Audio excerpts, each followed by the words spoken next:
பொறியாளரின் கட்டைவிரல் மர்மம். என் நண்பர் திரு ஷெர்லாக் ஹோம்ஸிடம் நான் அறிமுகப்படுத்திய பல வழக்குகளில் 2 மட்டுமே முக்கியமானவை. ஒன்று திரு கேதர்லியின் கட்டைவிரல் பற்றியது, மற்றொன்று கர்னல் வார்பர்டனின் மனநிலை பற்றியது. வார்பர்டன் வழக்கு ஒரு கூர்மையான ஆய்வாளருக்கு பிடித்தமானதாக இருக்கலாம், ஆனால் கேதர்லியின் கதை மிகவும் விசித்திரமானது மற்றும் நாடகத்தன்மை கொண்டது. செய்தித்தாள்களில் வந்ததை விட உண்மைகள் ஒவ்வொன்றாக வெளிப்படும் போது இக்கதை இன்னும் சுவாரஸ்யமாக இருக்கும். 2 ஆண்டுகள் கடந்தும் அந்தச் சம்பவங்கள் என் நினைவில் பசுமையாக உள்ளன. அது 1889ஆம் ஆண்டு கோடைகாலம். நான் திருமணம் முடிந்து பேக்கர் தெருவை விட்டு வெளியேறி மீண்டும் மருத்துவத் தொழிலைத் தொடங்கியிருந்தேன். ஹோம்ஸை நான் அடிக்கடி சந்திப்பேன், சில நேரங்களில் அவரை என் வீட்டிற்கு வருமாறும் அழைப்பேன். என் மருத்துவமனை பேடிங்டன் ரயில் நிலையத்திற்கு அருகில் இருந்ததால் அங்கிருந்த ஊழியர்கள் சிலருக்கு நான் சிகிச்சை அளித்தேன். நான் குணப்படுத்திய ஒரு ஊழியர் மற்ற நோயாளிகளை என்னிடம் அனுப்பி வைப்பதில் மிகுந்த ஆர்வம் காட்டினார். ஒரு நாள் காலை 7 மணிக்கு முன்பே பேடிங்டனில் இருந்து இருவர் வந்திருப்பதாக பணிப்பெண் கூறினாள். நான் விரைவாக உடை அணிந்து கீழே சென்றேன். என் நண்பரான அந்த ரயில்வே ஊழியர் அறையை விட்டு வெளியே வந்து அவரை இங்கே கொண்டு வந்துவிட்டேன், அவர் தப்பித்துவிடக் கூடாது என்பதற்காக நானே அழைத்து வந்தேன். எனக்கு வேலை இருக்கிறது, நான் கிளம்புகிறேன் டாக்டர் என்று கூறிவிட்டுச் சென்றார். ஆலோசனை அறைக்குள் ஒரு இளைஞன் அமர்ந்திருந்தான். அவன் கம்பளி உடை அணிந்திருந்தான். அவன் கையில் இரத்தம் படிந்த கைக்குட்டை சுற்றப்பட்டிருந்தது. சுமார் 25 வயது மதிக்கத்தக்க அவன் முகம் வெளுத்துக் காணப்பட்டது. அவன் மிகுந்த மன அழுத்தத்தில் இருப்பதை என்னால் உணர முடிந்தது. இவ்வளவு சீக்கிரம் உங்களை தொந்தரவு செய்ததற்கு மன்னிக்கவும் டாக்டர் என்றான் அவன்.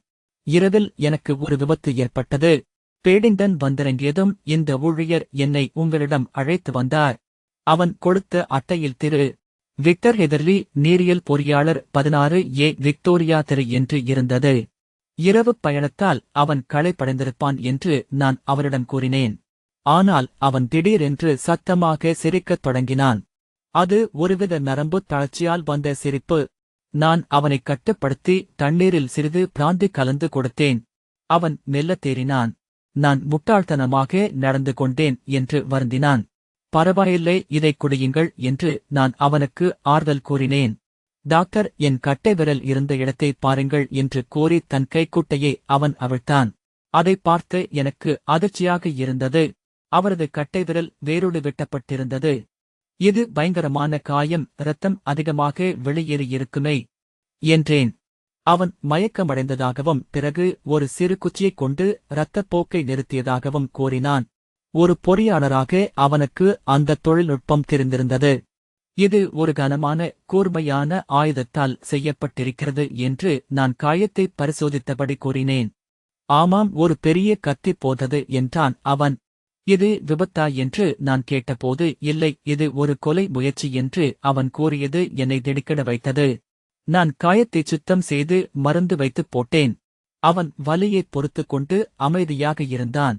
எப்படி இருக்கிறது என்று நான் சிகிச்சையை முடித்ததும் கேட்டேன். அற்புதம், உங்கள் மருந்தும் கவனிப்பும் என்னை ஒரு புதிய மனிதனாக மாற்றிவிட்டது. நான் மிகவும் பலவீனமாக இருந்தேன், நிறைய கஷ்டங்களை அனுபவித்து விட்டேன் என்றார் அவர். இப்போது இதைப் பற்றிப் பேசாமல் இருப்பதே நல்லது. இது உங்கள் மனதை வருத்தப்பட வைக்கும் என்றேன். இல்லை, பரவாயில்லை. நான் காவல்துறையிடம் இதைப் பற்றிச் சொல்ல வேண்டும். ஆனால் என் காயம் மட்டும் இல்லை என்றால் அவர்கள் என் கதையை நம்புவார்களா என்பது சந்தேகமே. இது மிகவும் விசித்திரமான கதை, என்னிடம் போதிய ஆதாரங்களும் இல்லை. அவர்கள் நம்பினாலும் நான் கொடுக்கும் குறிப்புகள் மிகவும் மங்கலானவை. நீதி கிடைக்குமா என்பது சந்தேகமே. அப்படியா என்று நான் கூறினேன். உங்களுக்கு ஏதேனும் மர்மத்தை தீர்க்க வேண்டும் என்றால் காவல்துறையிடம் செல்வதற்கு முன் என் நண்பர் திரு ஷெர்லாக் ஹோம்ஸிடம் செல்லுமாறு நான் பரிந்துரைக்கிறேன். அவரைப் பற்றி நான் கேள்விப்பட்டிருக்கிறேன். அவர் இந்த வழக்கை ஏற்றுக்கொண்டால் எனக்கு மகிழ்ச்சி. அவரை எனக்கு அறிமுகம் செய்து வைப்பீர்களா என்று அவர் கேட்டார். நானே உங்களை அவரிடம் அழைத்துச் செல்கிறேன். உங்களுக்கு நான் மிகவும் கடமைப்பட்டிருப்பேன். நாம் ஒரு வண்டியை அழைத்துச் செல்வோம். அவருடன் காலை உணவு சாப்பிடச் சரியான நேரமாக இருக்கும். உங்களால் வர முடியுமா? நிச்சயமாக என் கதையைச் சொல்லும் வரை எனக்கு நிம்மதி இருக்காது. அப்படியானால் என் வேலைக்காரர் வண்டியை அழைப்பார், நான் உடனே வருகிறேன். நான் மேலே ஓடிச் சென்று என் மனைவியிடம் சுருக்கமாக விஷயத்தைச் சொன்னேன். 5 நிமிடங்களில் அந்த புதிய மனிதருடன் பேக்கர் தெருவுக்கு வண்டியில் சென்று கொண்டிருந்தேன். ஷெர்லாக் ஹோம்ஸ் நான் எதிர்பார்த்தபடியே தனது காலை உடையில் அமர்ந்து செய்தித்தாள் படித்துக் கொண்டிருந்தார். அவர் எங்களை அன்புடன் வரவேற்று எங்களுடன் காலை உணவைச் சாப்பிட்டார். சாப்பிட்டு முடித்ததும் எங்களுடன் வந்திருந்த திரு கேதர்லியை சோபாவில் அமர வைத்து அவருக்கு தேவையான வசதிகளைச் செய்து கொடுத்தார். திரு கேதர்லி, உங்கள் அனுபவம் சாதாரணமானது அல்ல என்று தெரிகிறது என்றார் ஹோம்ஸ். தயவு செய்து இங்கே ஓய்வெடுத்துக் கொண்டே உங்கள் கதையைச் சொல்லுங்கள். சோர்வாக இருந்தால் இடையில் நிறுத்திவிடுங்கள். கொஞ்சம் பானம் அருந்தி உங்கள் தெம்பை தக்க வைத்துக் கொள்ளுங்கள். நன்றி என்றார் அந்த நோயாளி. டாக்டர் வாட்சன் எனக்கு கட்டு போட்ட பிறகு நான் நன்றாக உணர்கிறேன். உங்கள் காலை உணவு எனக்கு முழு தெம்பை கொடுத்துவிட்டது. உங்கள் நேரத்தை வீணாக்காமல் என் விசித்திரமான கதையை உடனே சொல்கிறேன். ஹோம்ஸ் தனது நாற்காலியில் சாய்ந்து அமர்ந்து கதையை கேட்கத் தயாரானார். நானும் அவருக்கு எதிரே அமர்ந்து கவனித்தேன். நான் லண்டனில் தனியாக வசிக்கும் ஒரு நீரியல் பொறியாளர் என்று கேதர்லி தொடங்கினார். கிரீன்விச்சில் உள்ள ஒரு பெரிய நிறுவனத்தில் 7 ஆண்டுகள் வேலை பழகிய பிறகு என் தந்தை கொடுத்த பணத்தை வைத்து விக்டோரியா வீதியில் சொந்தமாக தொழில் தொடங்கினேன். ஆனால் 2 ஆண்டுகளாக எனக்கு வேலையே இல்லை. வெறும் 27 பவுண்டுகள் மட்டுமே சம்பாதித்தேன். தினமும் அலுவலகத்தில் யாருக்காகவோ காத்திருந்து சோர்ந்து போயிருந்தேன். நேற்று மாலை நான் கிளம்ப தயாரான போது கர்னல் லைசாண்டர் ஸ்டார் என்பவர் என்னை சந்திக்க வந்தார். அவர் மிகவும் மெலிந்த தோற்றம் கொண்டவர். அவர் முகம் கூர்மையாகவும் கண்கள் பிரகாசமாகவும் இருந்தன. அவருக்கு சுமார் 40 வயது இருக்கும். அவர் என்னிடம், திரு கேதர்லி, நீங்கள் திறமையானவர் என்றும் ரகசியம் காப்பவர் என்றும் கேள்விப்பட்டேன். நீங்கள் தனியாக வசிப்பதால் உங்களை நம்பி ஒரு ரகசிய வேலையை தரலாம் என்று வந்தேன் என்றார். நான் ரகசியம் காப்பதாக உறுதி அளித்தேன். அவர் திடீரென்று எழுந்து கதவைத் திறந்து வெளியே யாராவது ஒட்டு கேட்கிறார்களா என்று பார்த்தார். பிறகு என் அருகில் வந்து அமர்ந்தார்.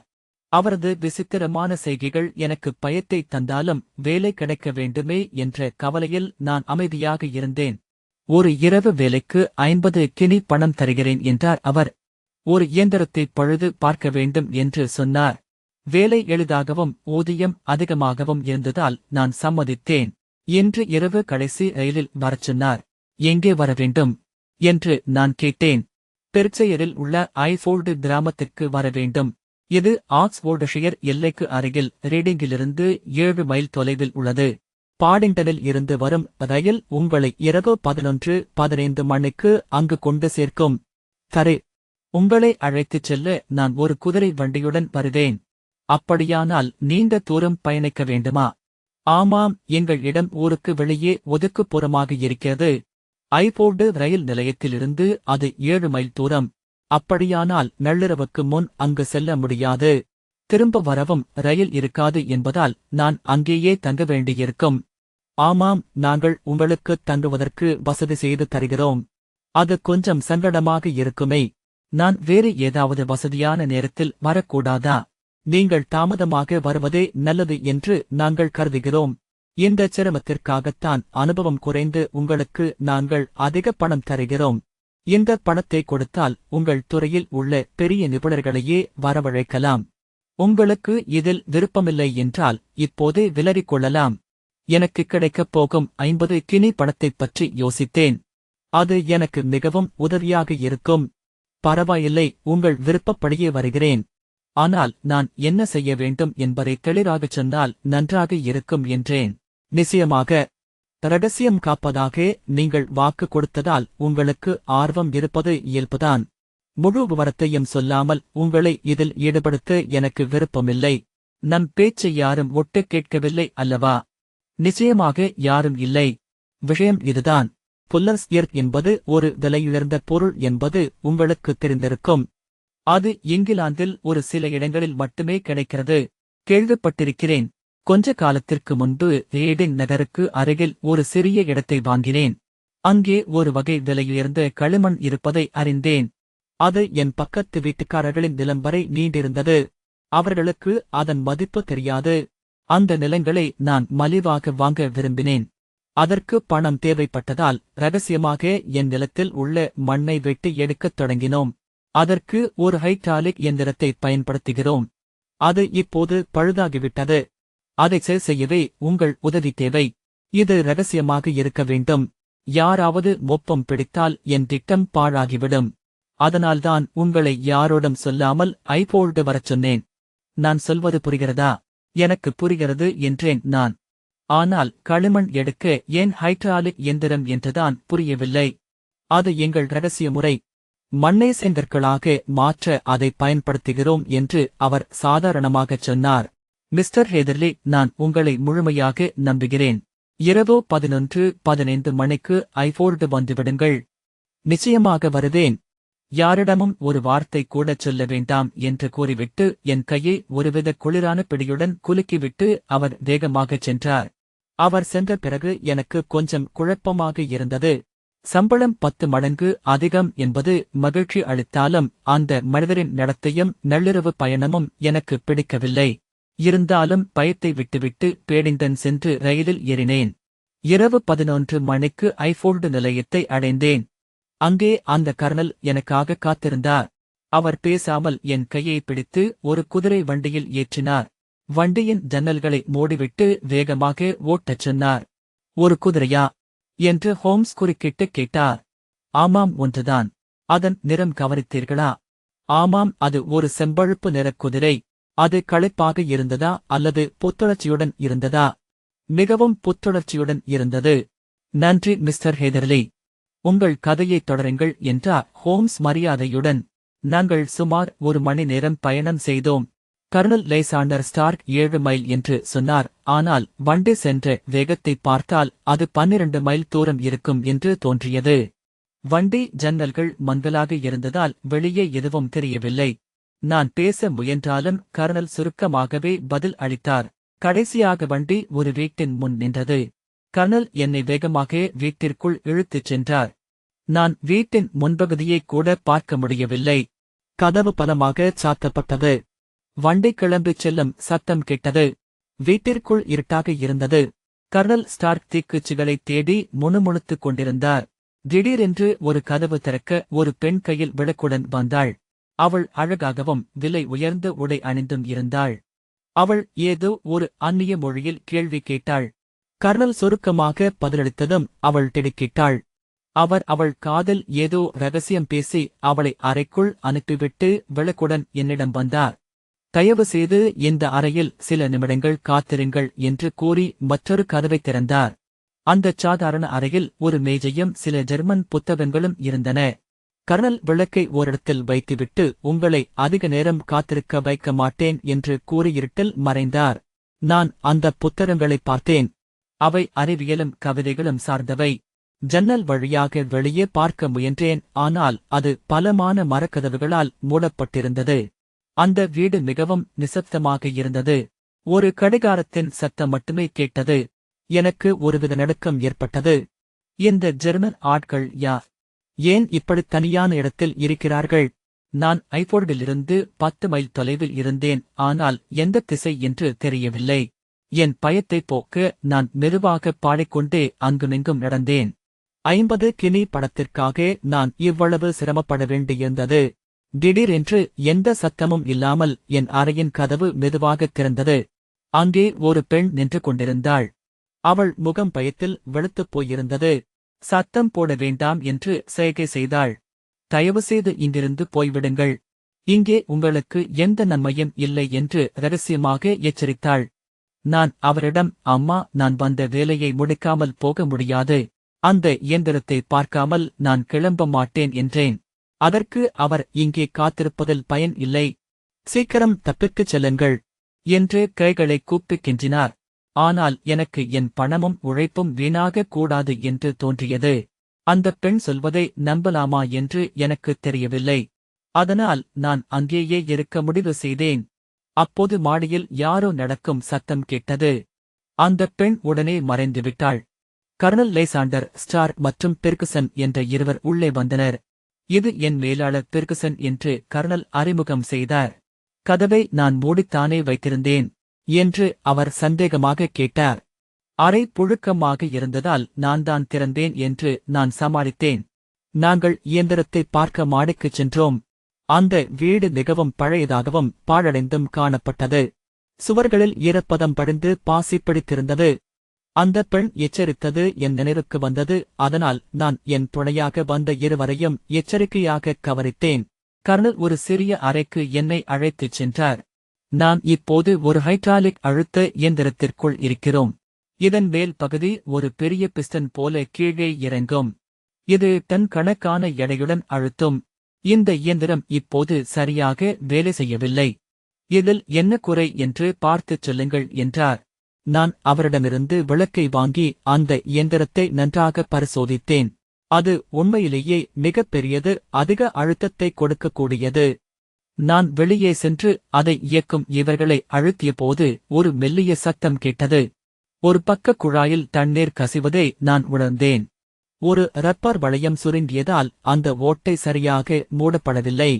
இதுதான் இயந்திரத்தின் சக்தி குறைய காரணம் என்று என் நண்பர்களிடம் சொன்னேன். அவர்கள் நான் சொன்னதைக் கவனித்து அதை எப்படி சரி செய்வது என்று கேட்டார்கள்.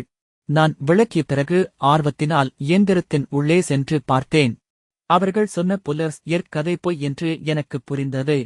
இவ்வளவு பெரிய இயந்திரம் அதற்கு தேவையில்லை. சுவர்கள் மரத்தால் ஆனவை, ஆனால் தரை இரும்பினால் ஆனது. அங்கே உலோகத் துகள்கள் படிந்திருந்தன. நான் குனிந்து அதைப் பார்த்தபோது ஜெர்மன் மொழியில் யாரோ முணுமுணுப்பது கேட்டது. நிமிர்ந்து பார்த்தால் கர்னல் கோபமாக என்னை பார்த்துக் கொண்டிருந்தார். நீங்கள் அங்கே என்ன செய்கிறீர்கள் என்று அவர் கேட்டார். அவர் என்னிடம் போய் சொன்னதால் எனக்கு கோபம் வந்தது. உங்கள் புல்லர்ஸ் கதையை பார்த்துக் கொண்டிருக்கிறேன்.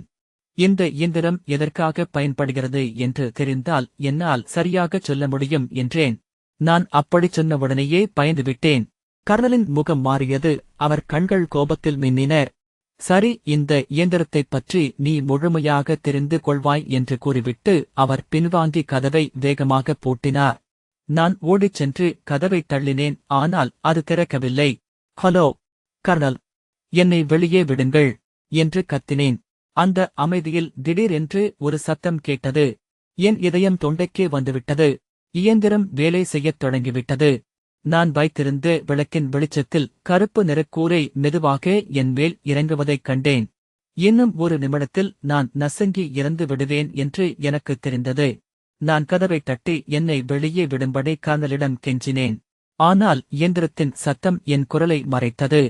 கூரை என் தலைக்கு மிக அருகில் வந்தது. நான் குப்புறப்படுத்தால் முதுகு எலும்பு உடையுமே என்று பயந்தேன். அப்போது சுவரில் ஒரு சிறிய வழிக்கோடு தெரிந்தது. தரை இரும்பாக இருந்தாலும் சுவர்கள் மரத்தால் ஆனவை. ஒரு மரப்பலகை நகர்ந்து சிறிய வழி ஒன்று தெரிந்தது. நான் உடனே அதற்குள் பாய்ந்தேன். நான் தப்பித்த அடுத்த நொடி அந்த இயந்திரம் பயங்கர சத்தத்துடன் மூடிக்கொண்டது. மயக்க நிலையில் இருந்த என்னை ஒரு பெண் பாதி மயக்கத்தில் நான் ரயில் நிலையத்திற்குச் சென்று காலை ரயில் பற்றி கேட்டேன். 1 மணி நேரத்திற்குள் ரீடிங் செல்ல ரயில் இருந்தது. நான் வந்தபோது இருந்த அதே ஊழியர் அங்கிருந்தார். அவரிடம் கர்னல் லேசாண்டர் ஸ்டார்க் பற்றி கேட்டேன். அவருக்கு அந்த பெயர் தெரியவில்லை. எனக்காக காத்திருந்த வண்டியைப் பார்த்தாரா என்று கேட்டேன். அவர் இல்லை என்றார். அருகில் காவல் நிலையம் 3 மைல் தொலைவில் இருப்பதாகச் சொன்னார். நான் பலவீனமாக இருந்ததால் அவ்வளவு தூரம் செல்ல முடியவில்லை. லண்டன் திரும்பிய பிறகு போலீசிடம் சொல்லலாம் என்று முடிவு செய்தேன். காலை 6 மணிக்கு ஊர் வந்து சேர்ந்ததும் முதலில் காயத்திற்கு மருந்து போட்டுக்கொண்டேன். பிறகு இந்த மருத்துவர் என்னை உங்களிடம் அழைத்து வந்தார். ஹோம்ஸ் அவர்களே, இந்த வழக்கை உங்களிடம் ஒப்படைக்கிறேன். நீங்கள் சொல்வது போலவே செய்கிறேன். இந்த விசித்திரமான கதையை கேட்ட பிறகு நாங்கள் இருவரும் சிறிது நேரம் அமைதியாக இருந்தோம். பிறகு ஷெர்லாக் ஹோம்ஸ் அலமாரியிலிருந்து ஒரு பெரிய குறிப்பு புத்தகத்தை எடுத்தார். உங்களுக்கு ஆர்வமூட்டும் ஒரு விளம்பரம் இதோ என்றார் ஹோம்ஸ். இது 1 வருடத்திற்கு முன்பு செய்தித்தாள்களில் வந்தது. காணவில்லை. 9ஆம் தேதி 26 வயதுள்ள ஜெரமியா ஹெய்லிங் என்ற பொறியாளர் காணாமல் போனார். இரவு 10 மணிக்கு கிளம்பியவர் அதன் பிறகு திரும்பவில்லை. அந்த கர்னலுக்கு தனது இயந்திரத்தை பழுதுபார்க்க ஆள் தேவைப்பட்ட போது இது நடந்திருக்கிறது என்று நினைக்கிறேன். கடவுளே என்று நோயாளி கத்தினார். அப்படியானால் அந்த பெண் எச்சரித்ததன் அர்த்தம் இப்போது புரிகிறது. நிச்சயமாக அந்த கர்னல் மிகவும் கொடூரமானவர். தனது ரகசியம் காக்க யாரையும் கொல்லத் துணிபவர். இப்போது ஒவ்வொரு நிமிடமும் முக்கியம். வாட்சன் அவர்களே, இவருக்கு உடல்நிலை ஒத்துழைத்தால் நாம் உடனே ஸ்காட்லாந்து யார்டு சென்றுவிட்டு பிறகு ஐஃபோல்டு கிளம்புவோம். சுமார் 3 மணி நேரத்திற்குப் பிறகு நாங்கள் அனைவரும் ரயிலில் பெர்க்ஷயரில் உள்ள ஒரு சிறிய கிராமத்திற்குச் சென்று கொண்டிருந்தோம். ரயிலில் ஷெர்லாக் ஹோம்ஸ், நீரியல் பொறியாளர் ஹேதர்லி, ஸ்காட்லாந்து யார்டு இன்ஸ்பெக்டர் பிராட்ஸ்ட்ரீட் மற்றும் நான் இருந்தோம். பிராட்ஸ்ட்ரீட் ஒரு வரைபடத்தை விரித்து ஐஃபோல்டு கிராமத்தை மையமாக வைத்து ஒரு வட்டம் வரைந்தார். இதோ பாருங்கள் என்றார் அவர். இந்த வட்டம் கிராமத்திலிருந்து 10 மைல் தூரத்தைக் குறிக்கிறது. நாம் தேடும் இடம் இந்த வட்டத்திற்கு அருகில்தான் இருக்க வேண்டும். நீங்கள் 10 மைல் என்றுதானே சொன்னீர்கள் ஐயா? ஆமாம், அது 1 மணி நேரப் பயணம் என்றார் ஹேதர்லி. நீங்கள் மயக்கத்தில் இருந்தபோது அவர்கள் உங்களை அவ்வளவு தூரம் திரும்பக் கொண்டு வந்திருப்பார்கள் என்று நினைக்கிறீர்களா? நிச்சயமாக. யாரோ என்னை தூக்கிச் சென்றது மங்கலாக நினைவிருக்கிறது. எனக்கு ஒன்று மட்டும் புரியவில்லை என்றேன் நான். நீங்கள் தோட்டத்தில் மயங்கிக் கிடந்தபோது அவர்கள் உங்களை ஏன் கொல்லாமல் விட்டார்கள்?